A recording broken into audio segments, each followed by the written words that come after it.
What's up mga kakanlibak? Magandang araw. Ngayong araw ay tara, samahan niyo muna kami ulit din sa ilog at matisting tayong manisid kung meron ng mga hito din sa ilog dahil katatapos lang ng bagyo nung nakaraang araw. Dito nga pinuntahan muna nga namin dito yung pana at saka salamin ni Marmar kasi nga iniram ito ni Alex nung nakaraan kasi nanisid siya nung pagdating dito sa amin. Kaya ito pupuntahan muna namin sa kanila at gagamitin nga namin. Dinala ko na rin nga dito yung isang panang malaki na binigay ni Kuya Michael at gagamitin natin baka may malaking hito eh. Pagkakuha nga namin dito ng pana at salamin ni Marmar doon kay Alex ito dumiretso na rin nga kami dito sa ibaba. Dito na rin nga kami nagdaan sa may ilog at malapit lang naman yung apuntahan namin. Kasi nung maga nga ni ay namingwit yung kapatid ni Marmar dahil maganda nga ni mamingwit din sa ilog at bagong baha nga ni marami nga ning nadala mga tilapia. Kaya ito pupunta namin yung hindi nga lang pala tilapia ay nakita nila nung namingwit sila dahil meron daw nga ning napakaraming hito doon sa may ay lugar na ay hindi masyadong malakas ang agos ng tubig kaya ito apuntahan namin yun. Karating nga namin din sa spot ito sinisirin nga agad ni Marmar itong dito maraming layak na yan. Kaso nga ang problema hindi nga mahulihan ng mais dahil napakarami nga ng balagin hindi kami nakapagdala ng itak ay aray mo. Ito na nga pala guys yung spot na maganda at maraming hito at saka yung pinagulian ng talag nung nakaraan. Maawa naman Hindi na pa pinaglagyan ko ng cellphone Hindi nagkauli ng drag.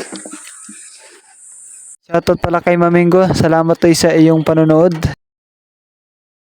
Karating nga namin din sa spot ito, sinetap ko na rin nga agad dito yung camera para mabidyohan nga dito yung mga nagawa namin at saka yung mga nahuhuli namin. Sa kasamaan palad nga nila mga hindi nga nabidyohan lahat dito yung mga ay nangyari dahil yung cellphone ko nga dito ay nag full storage na hindi na nakapag-video ng maayos dahil punong-puno na yata ng laman na mga video. Ito na nga pala lahat guys yung nahuli natin kanina doon sa spot. Hindi nga namin nahulihan ng maayos dahil pag nakakahuli nga kami ng hito ay nagalabo nga maiging tubig dahil nagaduko nga ng hito pag natatamaan ng pana. Nagalabo maigi dahil putik nga ning ilalim nun kaya struggle kami doon sa paghuli ng mga hito at nagataguan pati doon sa ilalim ng malaking kahoy. May butas kasi sa ilalim, napakaganda ng tirahan nila. Kaya dito bumalik na lang nga kami dito sa ay unang sinisid ni Marmar kanina dito na ay maraming ay layak. Meron kasi siyang nakita kanina dito na ay mga hito. Ito nga pala guys yung mga iniwan ni ay bagyong uho nung nakaraan dito. Tingnan nyo naman ginawa din sa ilog namin Maraming mga lupa na ay nadala tapos yung mga saging na nakatanim dito malapit sa may tabing ilog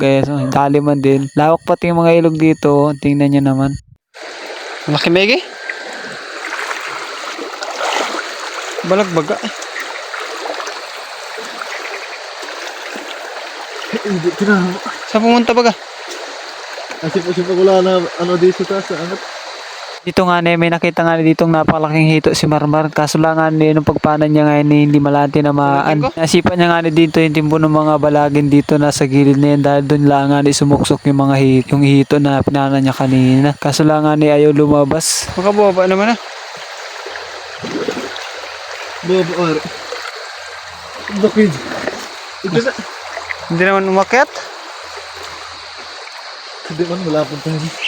Dito nga nakita ni Marmar dito yung isang hito na nakita niya kanina dito nung unang sisid niya. Kaso nga lang medyo lang maliit nga lamang ito. Dali. Okay na to. Sama yan, bis lang dyan.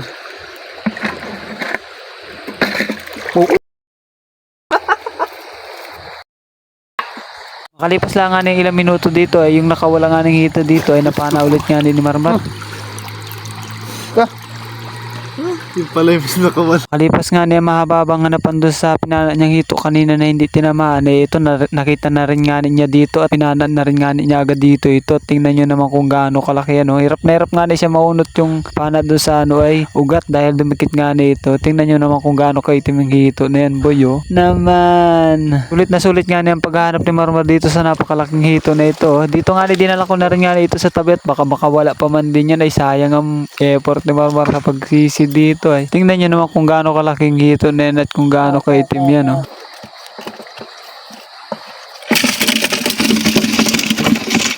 Kalugkog na.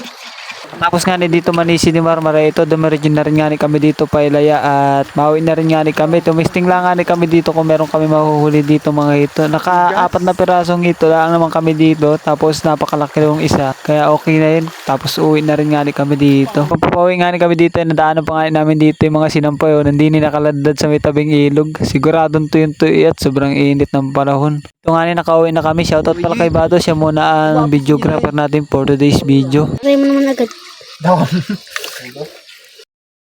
Agad.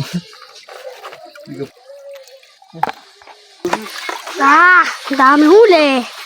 Tapos kung nga nito malinis lahat, ay ito, ginawa ko na nga dito, binislad ko nga nito. Medyo mahirap nga nito bisladin dahil medyo madulas nga nito gayatin. Napakadulas kasi ng katawan ng hito.